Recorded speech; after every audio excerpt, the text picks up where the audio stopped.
بہت سے لوگ خوف زدہ ہو جائیں اگر وہ آئینے میں اپنے چہرے کے ساتھ ساتھ اپنا کردار بھی دیکھ پائیں۔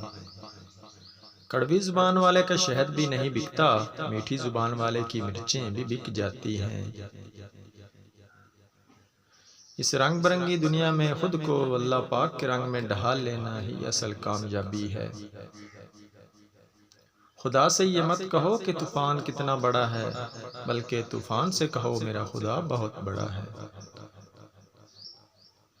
یقین کر کے تیرے کن پہ مولا بڑی حسرتیں سنبھال رکھی ہیں۔ دونوں صورتیں یقین کی ہیں، کوئی اللہ پاک کے لیے سب چھوڑ دیتا ہے اور کوئی اللہ پاک پر ہی سب چھوڑ دیتا ہے۔ اس دن پر آنسو بہاؤ جو تم نے بغیر نیکی کے گزار دیا۔ خدا کی راہ میں کوشش کرو اور کبھی پیچھے نہ ہٹو، کیونکہ خدا نے تم سے کوشش مانگی ہے، نتیجہ نہیں۔ جو سجدوں میں روتا ہے اس سے تقدیر پر رونا نہیں پڑتا۔ آج کا انسان دولت کو خوش نصیبی سمجھتا ہے اور یہی اس کی بد نصیبی کا ثبوت ہے۔